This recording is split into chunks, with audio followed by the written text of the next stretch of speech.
back to another episode of The Course Grind. I'm Ethan from Empire Coffee Roasters, and I'm here with my co-host Paul from Derelict Coffee. How are you, Paul? I'm fantastic.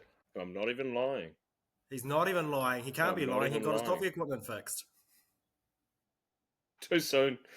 How to ruin a barista's slash coffee owner's day is turn up to work and the coffee machine's fucked itself. Yeah, pretty much. But that's all right. It's a good thing about having more than one coffee machine. You just go and use the other one that's at the neighbour's. You almost sound like a hoarder there, bro. Investor. How's the value holding up? Yeah, no, I think it's more a depreciation in the eye of the beholder. Yeah, I think it's more playing the depreciation game than anything else, but here we are. So before we kick off, just want to do a quick shout out to Q Music, who a very talented young composer who has done our intro music for the Course Grind. So pretty epic.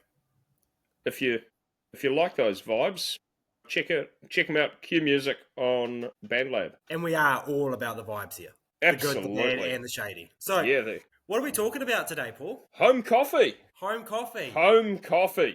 More specifically, what are we talking about today? Well, controversial topic in the media, on the socials and so on at the moment is home coffee the pinnacle of the coffee industry at this current point? What do you reckon? What are your thoughts? So you're telling me that I should be brewing better coffee at home than I can buy at a cafe? Well, I'm thinking that your coffee that you're brewing at home should be about as good as I can buy at your cafe, but if you can do it better at home, then I'll let the listeners know the address. Like, you might be able to save you some commute.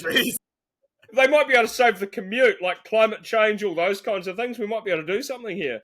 Can you imagine the pitchforks, mate? The pitchforks. Well, hey, get them away from my door for this week at least. Oh, are we at the pinnacle? Is home coffee the pinnacle of your coffee experience? Let's focus on New Zealand, because that's kind of where we can best point fingers. Is there in our own backyard? I think it's hard to compare in a global arena anyway, because, you know, certain countries have their coffee culture has changed in a very different aspect. I mean, you take America, for example. America, it wasn't uncommon for people to have the likes of Chemixes or pour-overs in their homes, but their coffee culture, their cafe culture was rubbish, right? And that's hugely changed now that their cafe culture is quickly growing. Whereas in New Zealand, for example, 10, 15 years ago, you might have had a plunger sitting collecting dust in the back cupboard, but the idea of having an AeroPress or a Chemix or whatever on the show, it wasn't such a big thing. Actual going to cafes and that experience was huge. So I think it is hard to compare on a global perspective, but I think we can definitely break it down on a New Zealand perspective. Yes, absolutely. And it's interesting you say about a plunger and otherwise, and I've raised before that I think, you can absolutely get a great coffee out of a plunger at home. But I think this trend and this conversation leans a lot more towards the espresso-based coffee. And I think that leans into what I've said numerous times, and I think a couple of times on the podcast, that for a lot of consumers, the benchmark of good coffee, up until recent times, and I think again that's changing, but at a cafe level, for many consumers, good coffee was hot, fluffy milk. That was the pinnacle, something you can't create at home. But once you start moving past the point of being able to steam good, silky milk that you can't do with a plunger, then suddenly we're looking at, okay, people are taking a bit more notice of the coffee that's being used, how it's being used, and that overall flavour profile, or the broadening of flavour profiles, rather than a familiar taste of brown. We're diversifying a little bit, perhaps. I think it's worth pointing out, like, wherever you stand on this debate, that from a global perspective, New Zealand has a massive reputation for punching above its weight on the coffee industry. Has for a long time. And that doesn't mean things aren't changing or don't change, and that the rest of the world's not necessarily catching up. But I think we've really been a part of leading the way there. And so I think, you know, we've had an incredibly strong cafe culture in New Zealand, and whereas I feel home brewing was definitely lagging behind. But I feel that really strong cafe culture has built that foundation for the home brewer and the home espresso to really catch up And I think there's been some compounding factors, such as everybody being locked down during COVID and needing new hobbies, needing access to coffee, needing spending a lot of time on social media, watching reels and stuff. So I think there's been a massive impact, compounding impact there. But I think, regardless of where you stand here, the cafe culture has definitely built that foundation for the New Zealand home barista. Yeah.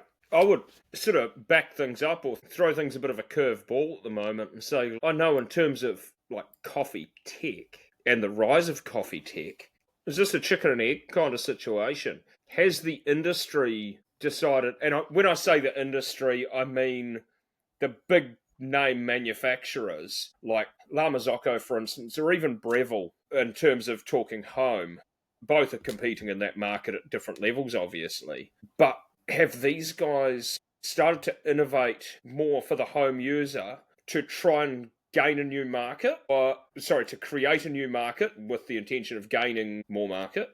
Or has the consumer kind of demanded that? Like, I know there's always going to be the fools like myself out there who decided they were going to try and plumb a two-group commercial machine into their laundry because they wanted a bigger coffee machine or a better coffee machine, but didn't want to pay the $4 or $5 for the likes of a Rocket or however, and so brought something sight unseen off Trade Me, not knowing what they were doing, and it cost them a lot of money. It's a whole nother conversation.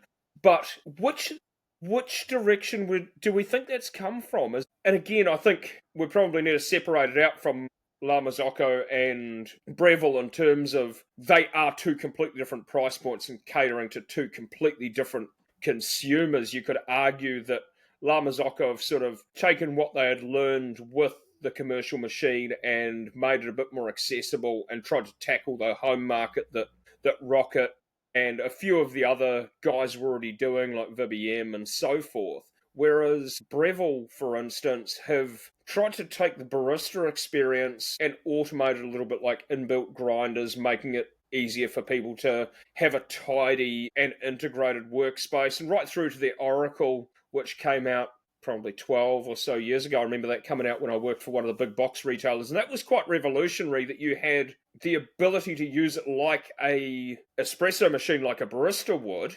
God, I hate that term, but anyway. But also, it had the functionality of an automatic, like bean to cup machine, that you could roll out of bed, push a button, and it was going to give you a consistent grind, a consistent temp, a consistent dose, and a pretty consistent yield.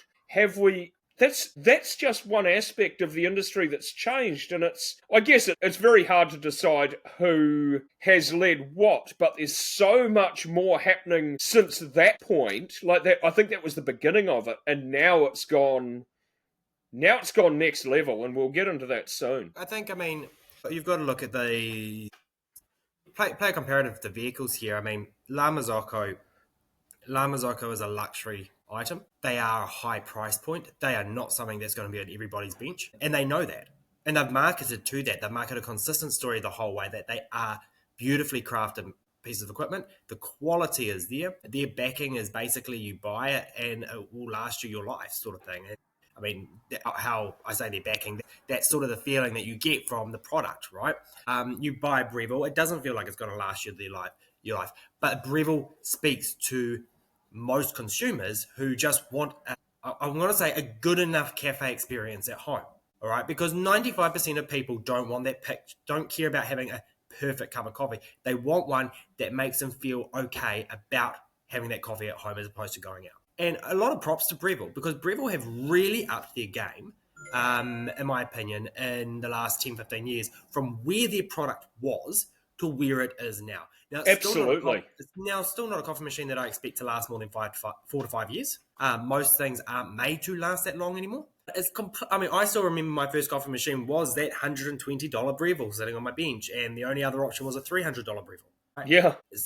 It was sort of back then it felt like Breville and Sunbeam and DeLonghi, maybe not DeLonghi, but they'd sort of added a coffee machine into their appliance range to just sort of fit that gap, but there was no real care and focus or interest in it. to where it is now, where they've really actually put a lot of time and effort into trying to optimize the consumer experience for them to get the best out of their cup of coffee from that piece of equipment while being an affordable piece of equipment. And that's the thing, in the scheme of coffee machines, even the Oracle is an affordable piece of equipment. Yeah, Right? absolutely. It's going to appease 95% of people. So in that aspect, Breville has really hit the mark.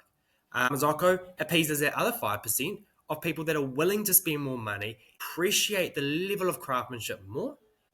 And yeah, I mean, I can't say what the push was for these guys to really start focusing. I'm trying to think back to the first home La Mazzocco machine I can think of really seeing advertised, and I actually can't think of any before the Linear Mini. Because there was at one point, and they're very hard to find, and they hold their value, something wicked, because I tried to buy one over the years, like the single group Linear Classic, and those things are worth, like even an old beaten up one of those, second hand, will still go for more than what a Linear Mini, or now the Linear Micro will. Because they're a small commercial machine rather than a home machine. So that and again, I think it's the fact that there has been a little bit more growth in that area. People wanting some slightly better coffee. And again, that could be driven by the coffee prices. People wanting to save some money at home. They've started out like myself with multiple Breville's or whatever other domestic machine you want to throw in there. And then found, actually, I really enjoy this process. And I think enjoying that process brings us into the next part of the conversation. I think though, COVID and those lockdowns, and I feel like we keep going back to that in the pods because it did actually have quite a dramatic effect on the coffee industry in New Zealand. Yeah. And it's still having a dramatic effect on the industry. But I feel like the lockdowns, they shifted focus, right? I mean, prior to lockdowns, if you asked me if we were going to put coffee into pods, I would have told you no.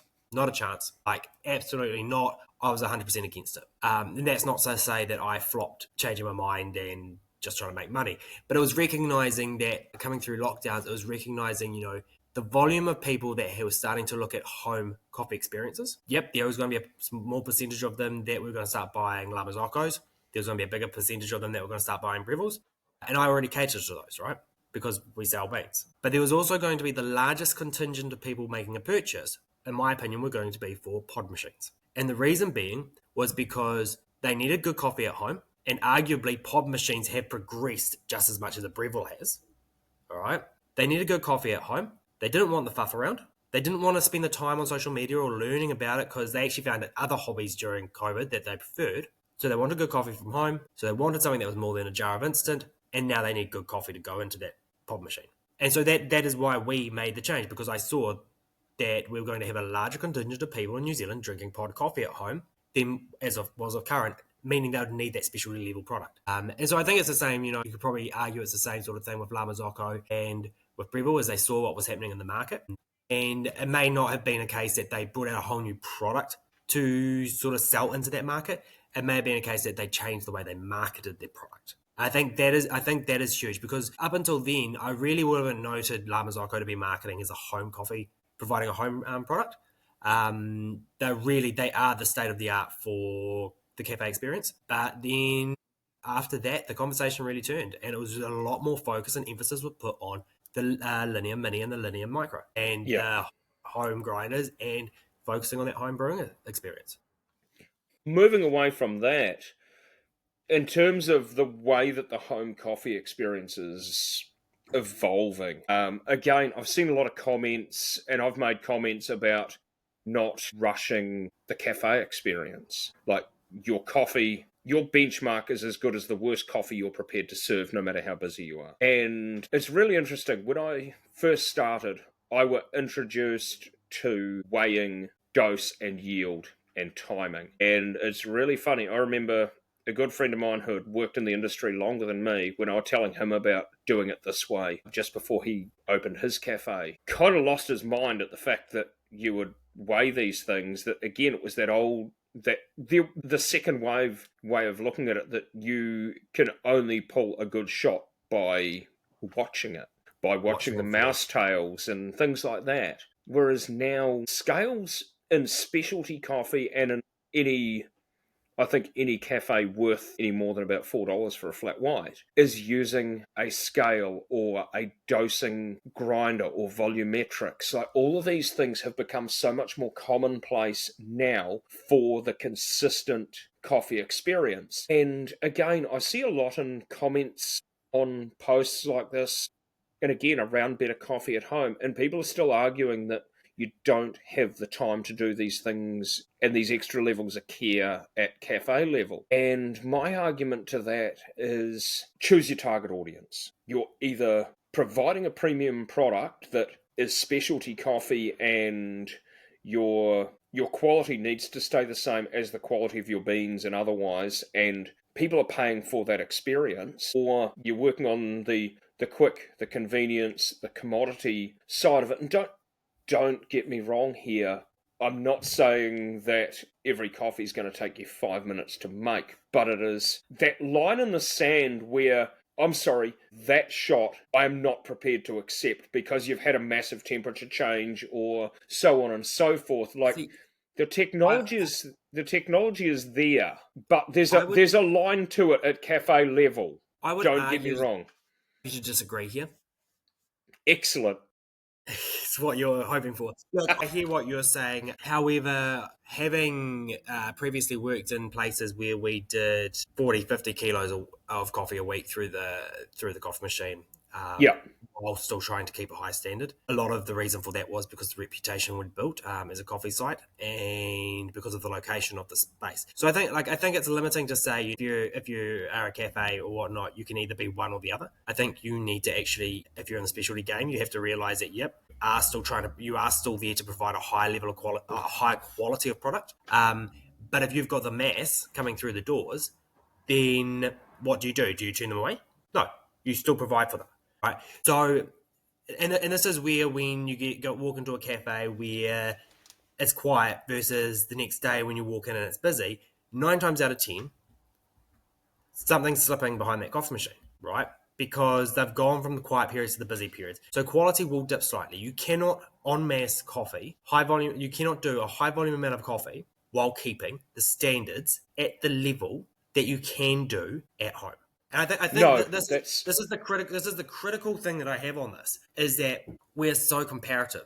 So we're talking now in this that is home coffee the pinnacle, right? I would argue that it's the complement. I would not argue that home coffee is the pinnacle of the coffee experience in New Zealand. I would argue that it is the complement because you can take 10 minutes out of your day to create that home coffee experience. Whether it be filter or espresso, it doesn't matter, right? You can take the 10 minutes to do it on your piece of equipment. You can use every little bit of tool that you have available. You can use every water purifier that you have available, whatever you want.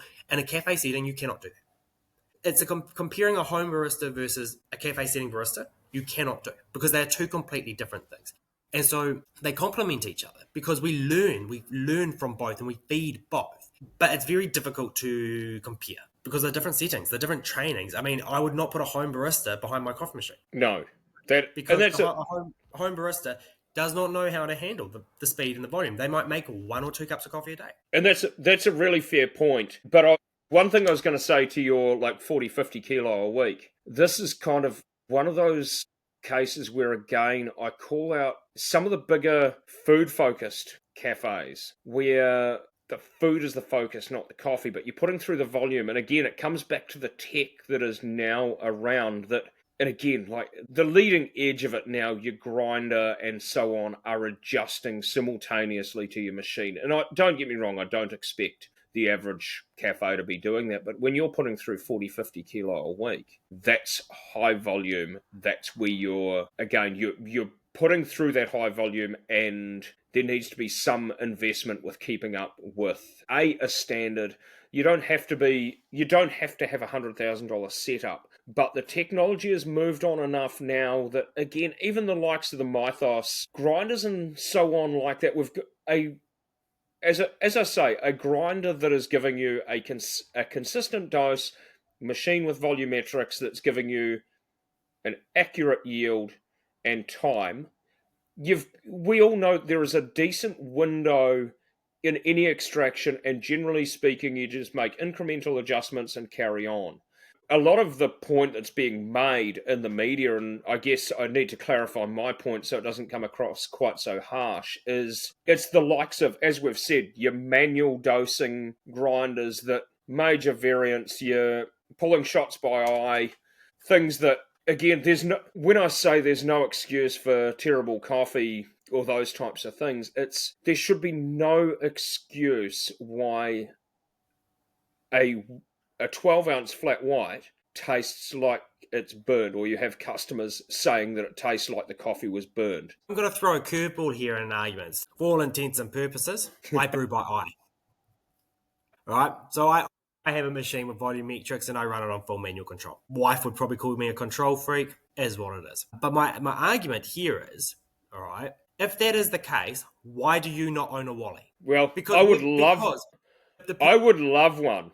The purpose of volumetrics, right, and gravimetrics or whatever, all the technology, is to minimize the human aspect of brewing coffee. Yes. That is the bottom line aspect, because the human aspect is where there is the largest potential for there to be an issue in that coffee. The second largest potential to be the bean itself. Right?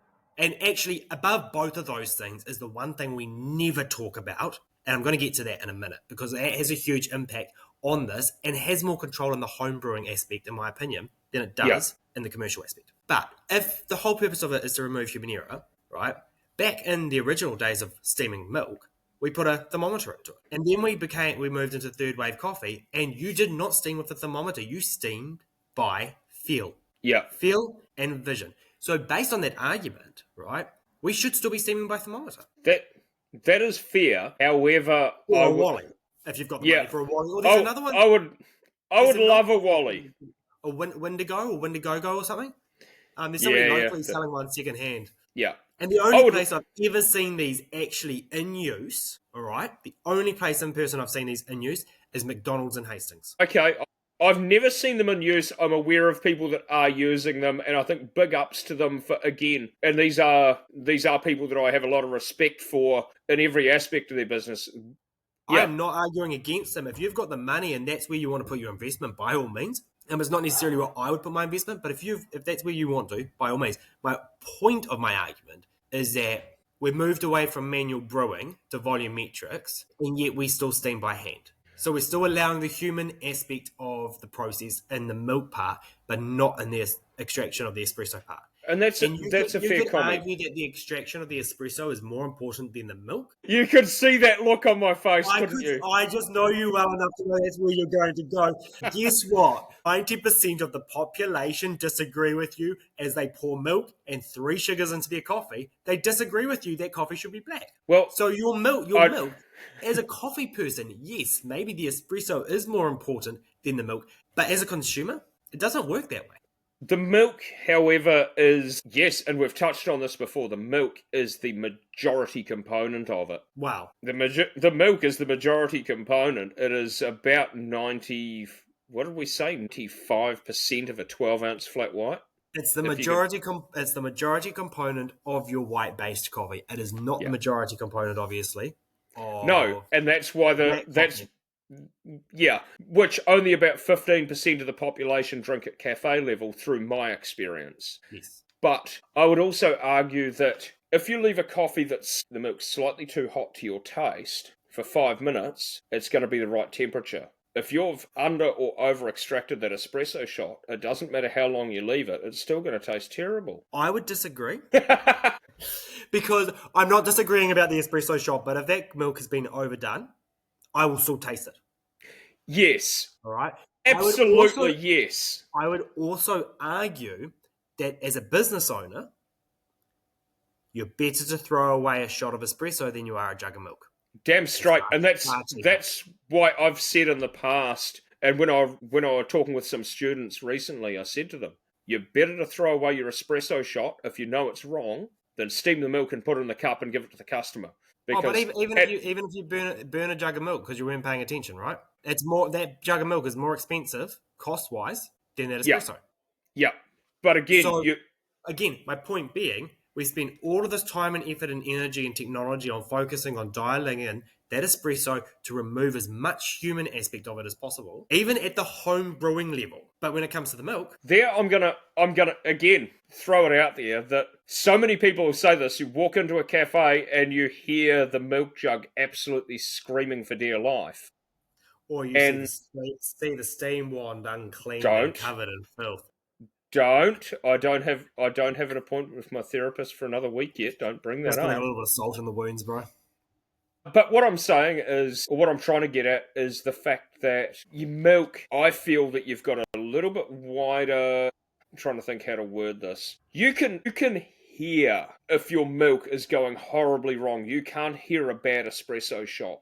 You can see if your milk's going horribly wrong, which you can see with a bad espresso shot. Temperature-wise, again, we've talked about calibration and otherwise. The sound changes when you oversteam milk. The pitch of it changes. So that would be my argument against the need for thermometers in terms of I completely understand where you're coming from and I do not disagree, but I also have to kind of dig myself out of this hole because I just have to.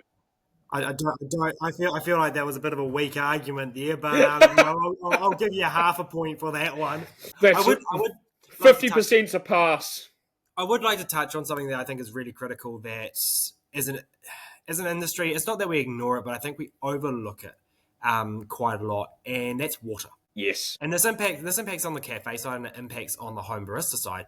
Is and we do talk about it. We see like coffee personalities do small snippets on it because you need to, or you've found a new vial of something to put into the water to help purify it or change its flavor profile or however it works. I'm not that clued into them. But water makes up the majority of your espresso. Yes. It's like I think the ratio, and you can correct me if I'm wrong here, but I think it's like 15% is coffee, 85% is water. Or something in those. I think I read somewhere a while ago, and this is because I'm a big fan of the high extraction or like precision baskets and that sort of thing. And I remember reading somewhere a little while ago that they were getting like a maximum of like 25% TDS.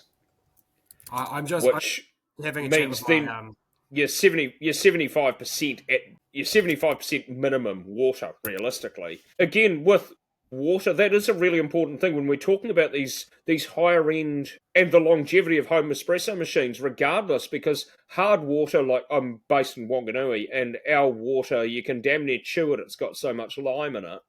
And so espresso machines do not last long if you don't have a water softener. I hope so. But again, if your water is too soft, then it will start to eat the copper components.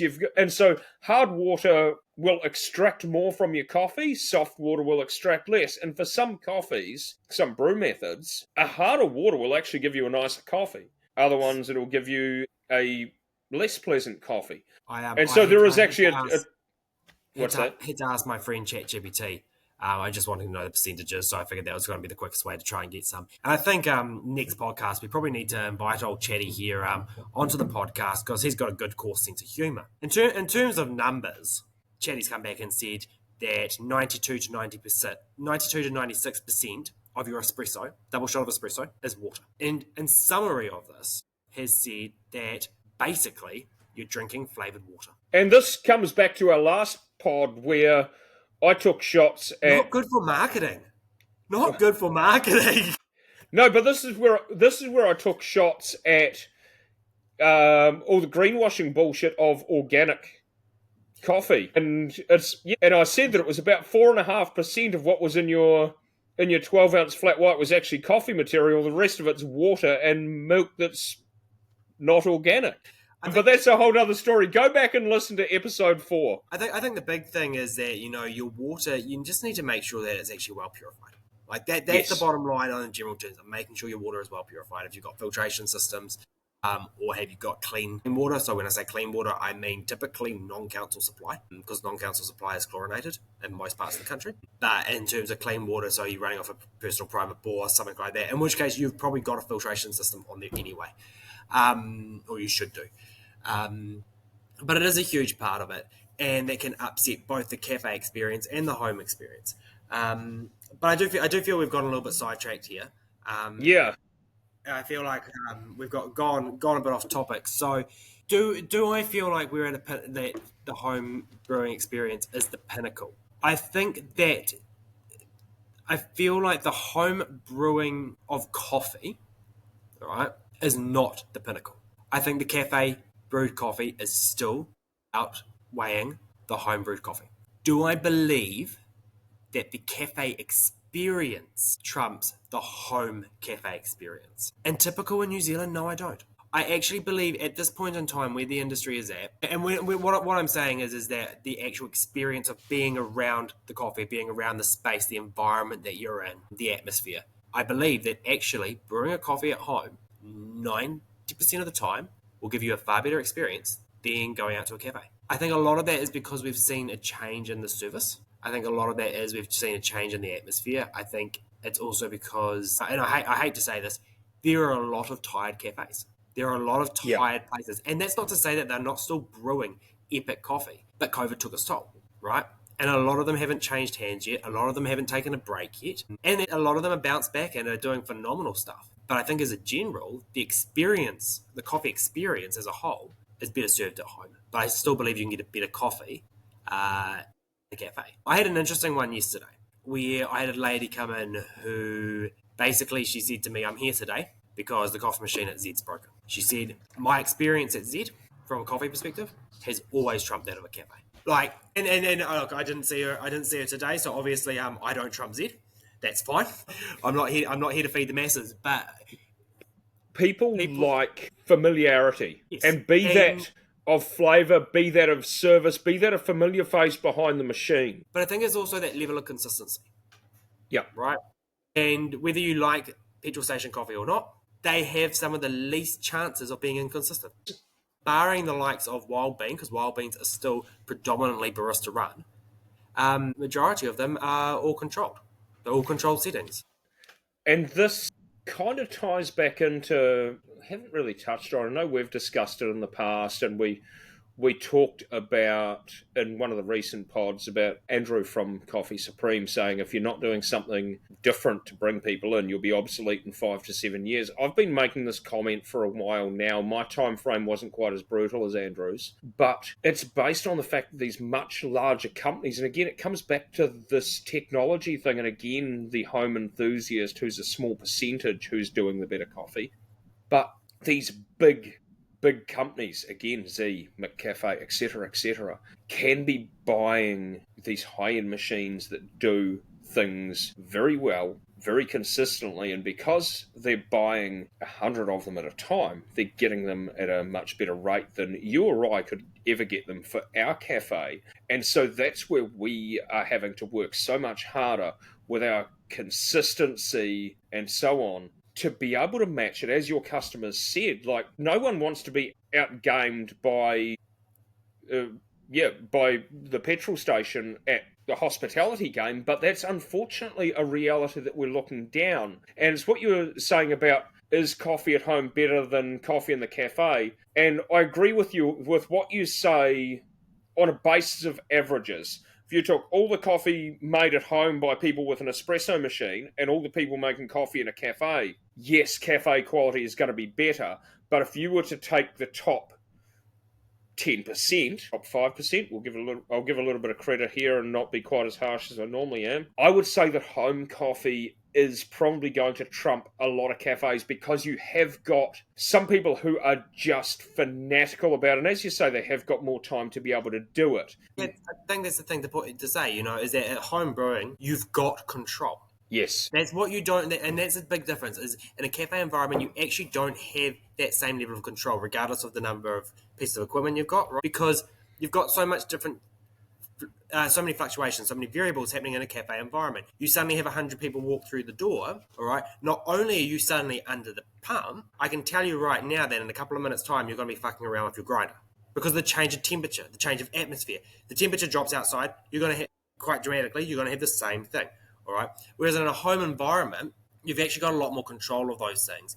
You've got a lot more control of what's going on with that cup of coffee. You don't have to be split focus, because even though, like, even using volumetrics, right, you still actually need to be keeping an eye on your pour. You Yes. still, if you're not keeping it, like, and I think this is a misdemeanor, and I think this is the big issue with where training is in cafes today, because with a younger generation that are walking in only learning to use this equipment, not Yes. knowing what it's like to run a manual grinder or a manual coffee machine, is that they think it's a click button, walk away and done.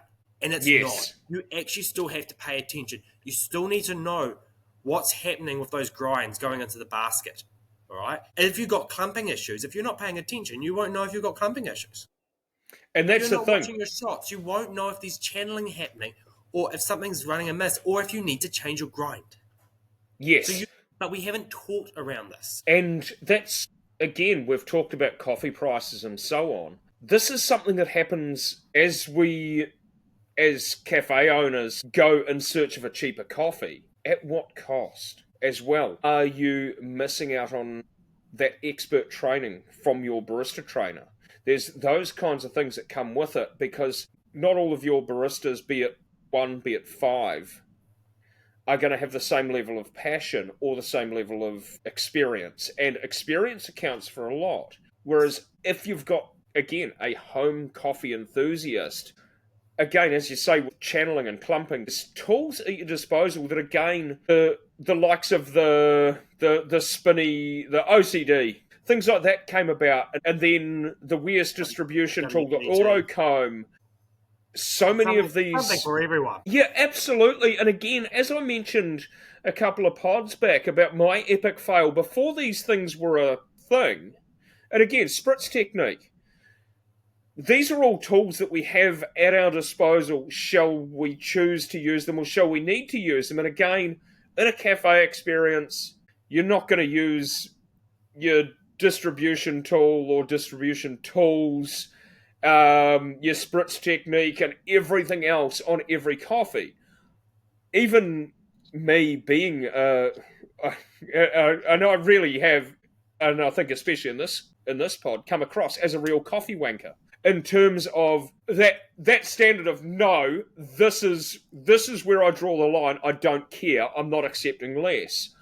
I very rarely use a distribution tool. I very rarely use spritz technique. I use them where they're required. I have certain single origins in my range from time to time that clump, and they'll channel if I do not use the WDT tool. I will have others that I will end up with wicked static if I do not use the spritz technique. Outside of that, I'll use what needs to be done to get the job done. But again, at home, because it's so much more of a novelty doing one or two coffees a day, you've got these tools that have cost you significant amounts of money. You're going to use them. It's like I see people have like their precision shower screens or like competition shower screens, which, They're nasty to the bank balance. I use them on my machine. They're nasty to the bank balance. Yeah, I know. I use them on my main machine. I don't use them on one of the others because, again, I just can't justify it on a. I've got them on my 2 group. I haven't got them on the 3. No, people don't notice from one site to the other, though it's still me and so on. But the thing is, your home barista is chasing those gains. So having your precision screens, then your puck screen and your precision baskets and so many little things, scales, all the works. You'll even have some home baristas who have 2 grinders on their bench, one with filter burrs, one with espresso burrs. Like, this is the level of depth that we're getting into, whereas, again, we've talked about this before, we've still got cafes that won't have a grinder for decaf. And so that's where I think a lot of people are seeing the argument that home coffee is the pinnacle. And I think it is horses for courses. There is a purpose and a place for these things. And again, it's, I guess, choosing your market, choosing what you're wanting to do. And I think I really need to put my hand up and say, I've probably taken the home barista experience to my business because I enjoy those processes and that level of geeking out, but I don't have enough friends to make that coffee for, or I just don't want to invite people to my house. So basically, you're having other people pay you to be your friend. I'm a filthy capitalist, and I'm not afraid to admit it.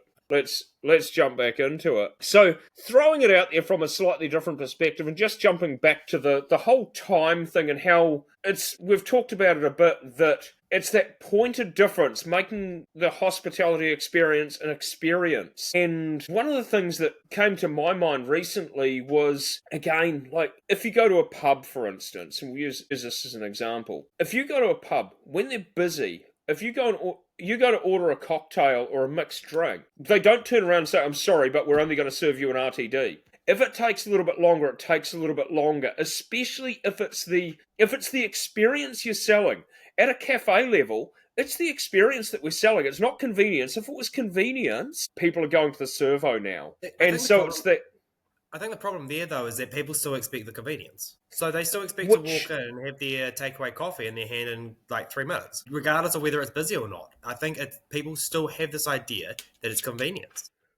And so that comes down to a changing the culture. And again, that needs to be led at a cafe level in terms of, it's those things back to, and again, it's managing expectations in its simplest form, but it's the heads up service, engaging with your customer like that when they order, like, hey, this is going to be 5 minutes, and I've done this a few times, I'm like, sorry, I'm just repouring that because I'm not happy with it. In my experience, customers appreciate that. You'll get the occasional person who is in a hurry, and I've noticed that those people generally tell you they're in a hurry before they order and waste 10 seconds of the time that you could have actually started their coffee. I think, though, to argue here, I think the cafe culture in itself created that problem because we created a word or two words, depending on how you decide to spell it, called takeaway. So you go to the pub, right? You're not taking away that cocktail. You're not taking away that beer. If you want that beer or that RTD or that cocktail to take away, you're going and getting it from the liquor store, right? That's a fair call. Whereas our argument would be you're going and getting beans for home because you're going to take them home, right? Yeah. Or you're going to dine in. You're going to sit down and have your wine in the pub, your bowl of fries and your salt and pepper squid that came from a plastic bag out of a supermarket, but that's beside the point. Another argument for another day. Yes. But we created this takeaway concept where you can get that level of product and take it away with you. It became a convenience factor. So we created a convenience factor. And now that convenience factor is actually the bread and butter for most cafes because it is the fastest turnaround of a person. I probably do 40 to 50% of my trade is in takeaway. In fact, probably more than that. We are really an espresso bar predominantly focused on takeaway. It's also my easiest trade. Let's be honest, it's my easiest trade.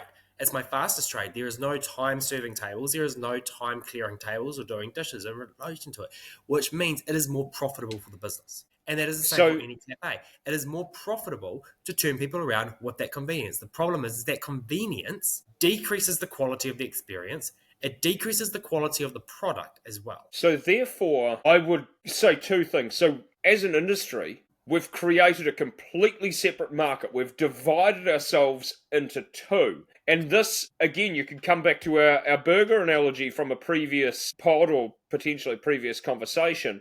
The difference between... We're all blurring into one now. Yeah.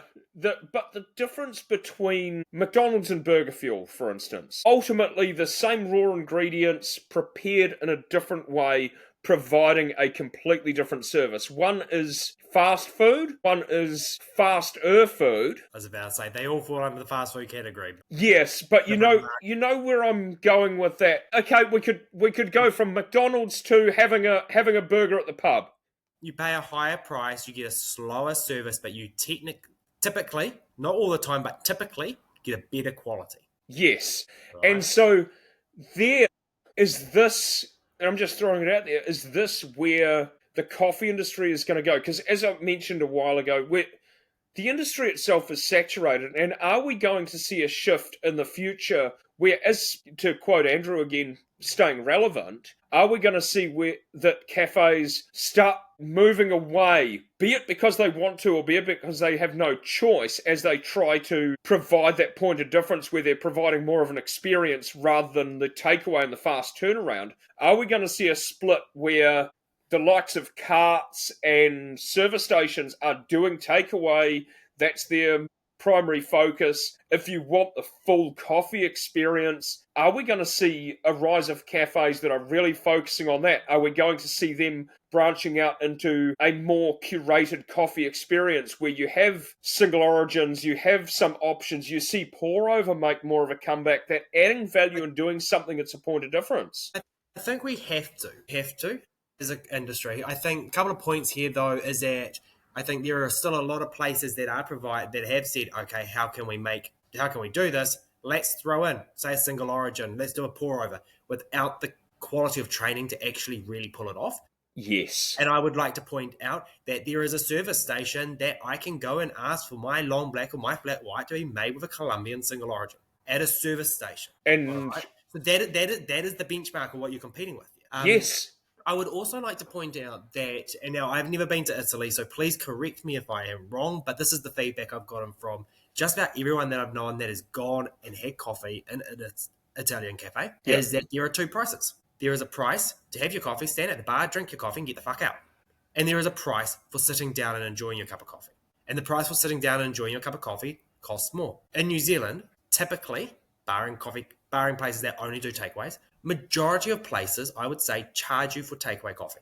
Now, I charge you for takeaway coffee. My argument here is the fact that your takeaway cup is typically more volume of milk, and that's another conversation for another day, because that's a whole rabbit hole in itself, and the cost of the takeaway cup. What I'm saying here is maybe our pricing structure as a whole has to change. That actually our takeaway coffees need to be done in a way that it says, yep, okay, it costs less because you get in and out. We want to create an experience here, so we want you to dine here, but it's going to cost you more. Because that's the big thing, right? Is if you're open for 8 hours a day, you're typically going to get 8 groups to one table. And at capacity, you'll get 8 groups per table in a day, right? Yeah. You're not running at capacity because you never run. It's very rare that a cafe runs at capacity from the moment it opens the door to the moment it closes the door. And chances are you're going to get groups of people that aren't there for just an hour, that are going to be there for a couple of hours.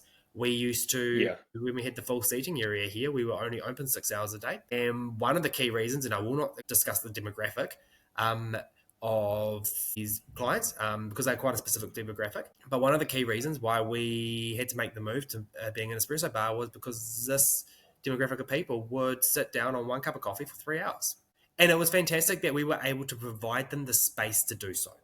We were able to provide that service and provide them the space to do so where they were never going to be able to get that anywhere else. But that being able to turn that table over once a day doesn't pay the bills, right? No. Takeaway coffee pays the bills because you're turning people over in and out quickly, minimal service costs, minimal time costs, minimal everything cost. And so arguably, I'd say if you want a better takeaway cup of coffee, make that one at home. Like, arguably, make your takeaway cup of coffee at home. I say that as somebody that just said that majority of my business is takeaway coffee. All of your business is takeaway coffee. Please don't make your takeaway coffee at home, only on the days that we're closed. Well, if you do, we've both got online stores, so buy your coffee from us. I think we've just added to the confusion and the conversation. But I would like to take a step further up the scale because home brewing and cafe brewed coffee, they all fit under one umbrella, right? Which is coffee. So my question to you is, do you believe that we as a planet are at the pinnacle of coffee? No. See, I would argue yes, or close to. I think, well, and again, it depends if you look at that in terms of an average or as at the end of the scale. Like I have no doubt there's going to be some gains. Like we're pretty good, isn't it? Reframe this question. Yeah, maybe. Let me reframe it this way. I believe that we are at the pinnacle of coffee. And the reason I believe that we're at the pinnacle of coffee is because I don't believe that any more real advancement in the likes of technology is really going to make a substantial difference to coffee. I don't feel like there is any real advancement further from where we are today that could make a substantial difference to coffee. It's the same with processing. The fact that we're at a place where we're having to do co-fermentation to create a point of difference in the processing. And that was very, that statement right there was very something that David would probably rip me a new one for, because part of the purpose of co-fermentation is actually to provide more product, more options for farmers to create more money. Add value. But I feel like there isn't any, we're sort of at that ceiling. There isn't much more room for new and different, almost like, we're still exploring the world, but the edges of the map are now filled in. I think one way to look at it is like It's a puzzle. We've got the corner pieces, we've got most of the edges, and now we're going through and filling in a lot of gaps and getting a lot more detail. I think for the average person, they probably don't really care too much for the detail, but I think though what we've got is the majority of that puzzle, so to speak, yeah, filled in. I don't think there's many more pieces to go. I mean, I was watching an unboxing of a new grinder the other day, in my favorite range of grinders, and I was listening to what they were saying. All the new features on this thing are, yeah, they sound really, really cool, but they're so minute, right? This is the top of the line, and the changes that are being made are so minute that in a general coffee setting, they actually aren't going to make enough difference to be worth the cost. I think what we've got, for me anyway, I believe we've reached that sort of pinnacle of coffee globally, or we're reaching that pinnacle. I believe we've seen that decrease in the cafe experience. And I think that cafe experience, like focusing now on that cafe experience, is going to be what increases the coffee value. But I don't feel like there's much more we can explore in a world of coffee. I mean, you look at technology, right? We're now in the age of AI. How much further in digital technology can we really get? Yes, we can keep pouring more and more into AI and creating more and more into AI. But at this point in time, what's the next step? Like, how there's not the general feeling for me anyway is that we're at that ceiling of digital technology overall. Yes, we can fill in the areas and we can create new components to those areas, but there's no real next thing after the AI. yeah. I had an And interesting analogy. An interesting analogy before came to mind with the coffee side of it and where we're going. And when you mentioned that we've got all the puzzle pieces now, it's kind of like if we roll back into when cafe culture evolved into like the espresso culture rather than the coffee lounge of the 1980s. You look back at technology then, and we were seeing the picture on a dot matrix printer. As time's gone on, we've gone to high definition, full HD. Okay, I think with coffee, as you say, we've got the picture. Now we're looking at each component of coffee as a, if you want to say, as a pixel, and suddenly we're just paying a little bit more attention to each one of those things. It's not that we're suddenly seeing that there's a lion and a witch in the wardrobe, because we'd seen that before. What we're starting to see is a little bit more depth, a little bit more colour, you're reminding a me little of bit more detail. when the wife and I, our old flat screen TV broke. So actually, I don't think it broke. We just had enough of it and we decided to go buy a new one. One of the very few times we've had impulse buy, let's just go buy something on a sale. And we rocked into Harvey Norman and we bought something on a sale. And we got this TV home and we set it up. And the first thing that came up on the TV on Netflix was Boss Baby. First time I've ever seen Boss Baby. You probably have no idea what Boss Baby is, but I have three young kids. All right? Fair enough. Honestly. You keep telling the listeners that. Barring Paw Patrol, guys, Boss Baby is the best kids program out there. If you're a Paw Patrol hater, log off now. We can't be friends. But we're see you on the next one, everyone. We're sitting there staring at the screen, watching Boss Baby, this cartoon, and the level of was just phenomenal. Yes, I understand where you're going. I think though, the comparative here would be saying what's the next thing after the TV, right? So in the world of TVs, where do TVs go from here? Yes, we can keep pouring into that one, like pouring into what's already there, but there's no more room to grow it. And that's unless that's that the TV thing. is going to be like floating around, like follow your eyes and floats around as just a bunch of pixels hovering to create that image. It's that more immersive experience, and as soon as you started talking TVs, this came back to me because, as I say, I worked for one of the big box retailers selling TVs and hi-fi before I got into coffee, and so I am a hi-fi geek, and so I can understand where you're going with that. The picture is great. The audio aspect of it, which you won't get from a TV, and so I'm going to digress here slightly, that just gives you so much more depth, and that again is where I feel that the home coffee experience brings you, as I mentioned about the coffee made with the Commandant hand grinder, that I explained that was like coffee in adult print because the flavors were just so separate and so identifiable that those kinds of things are that's what draws people in, or me at least. And I've seen it with customers as well, those things that are just where you've got a coffee where those flavors are a little bit unexpected, but they're really, really defined. And so that can come from obviously varieties, terroir, processing, and they do come from there and from roasting. But if you're connecting your TV up to an old VCR, you're not going to get that beautiful clarity. It's like not investing in that last 10% of your good grinder, your good burrs, your shower screens, your baskets, those kinds of things. Those little details are the things that they wow the 10% of people that you need to wow, that when they say that coffee from there is the best coffee you'll ever have, their circle of friends listen. Well, I'm definitely going to say, I feel like this conversation went in a really different sort of direction to where I actually expected it to go.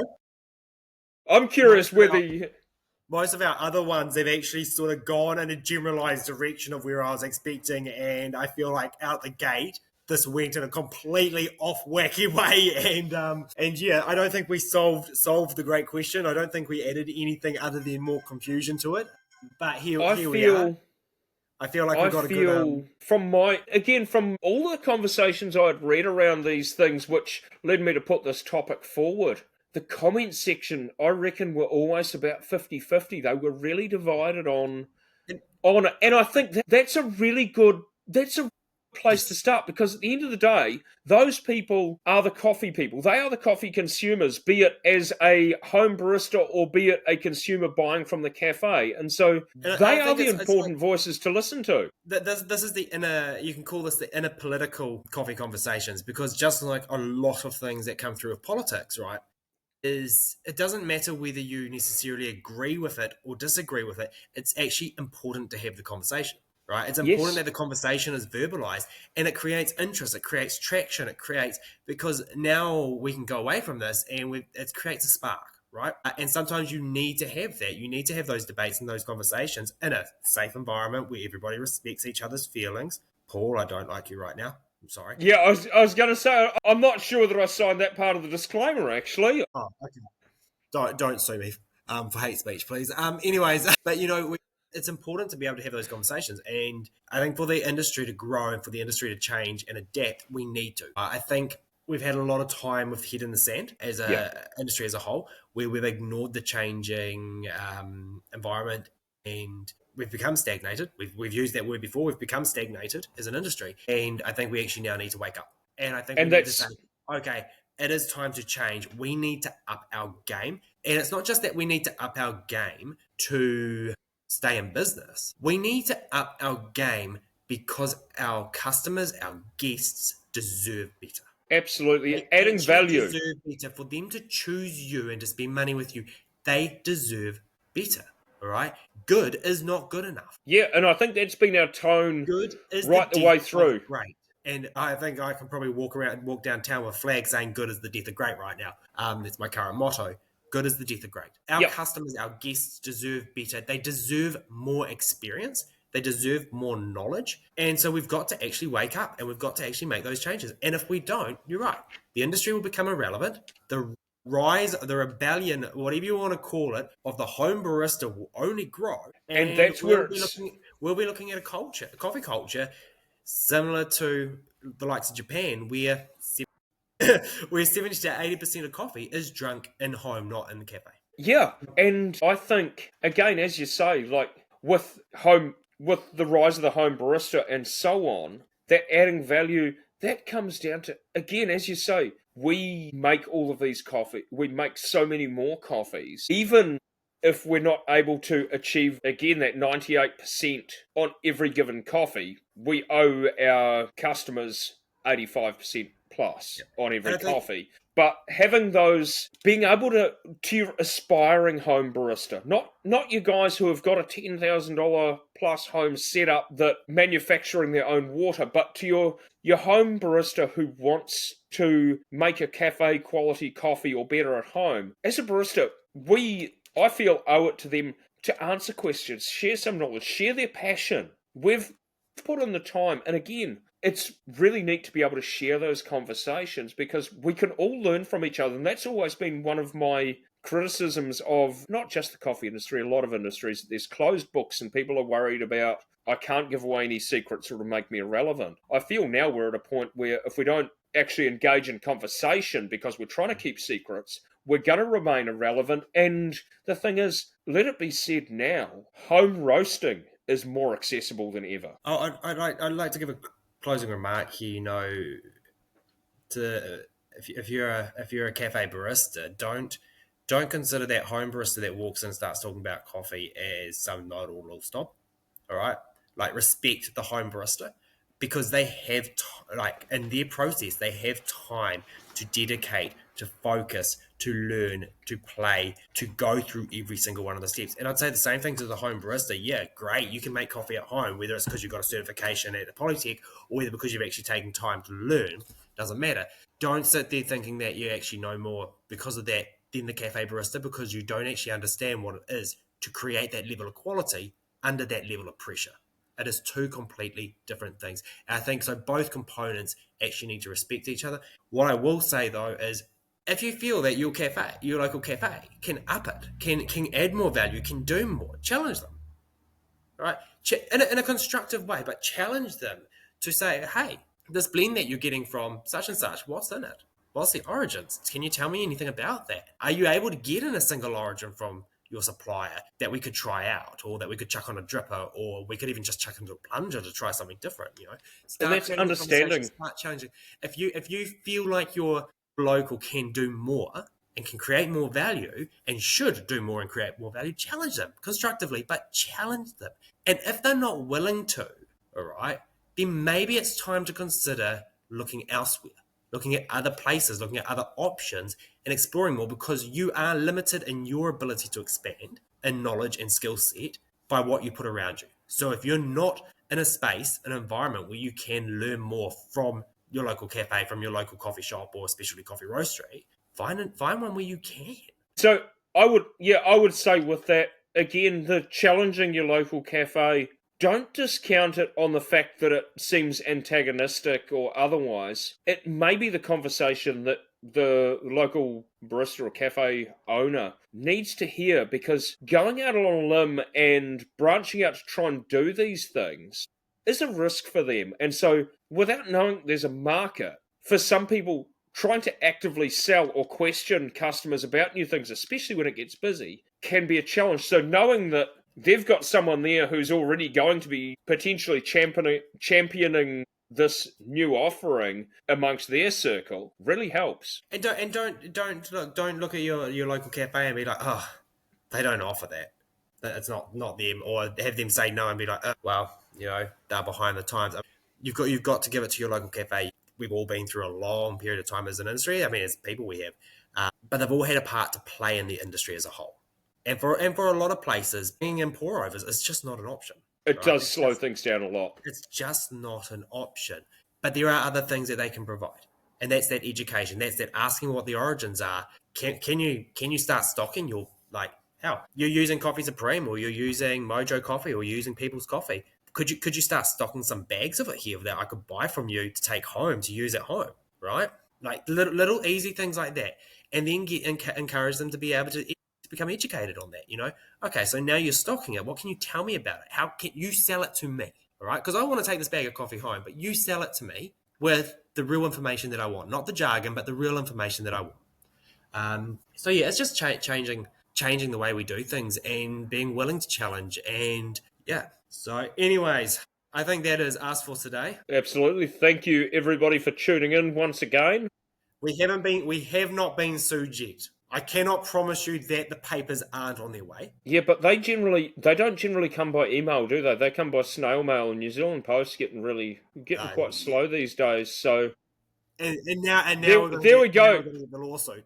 Yeah, now New Zealand Post got to be the lawsuit from some conglomerate from overseas. Alrighty, guys. Hey, thank you for tuning in and listening to yet another episode of the Course Grind. We will be back next week. I cannot tell you what that topic will be, but I'm sure it'll be just as exciting. Take it easy. We'll see you on the next one. See you on the next one.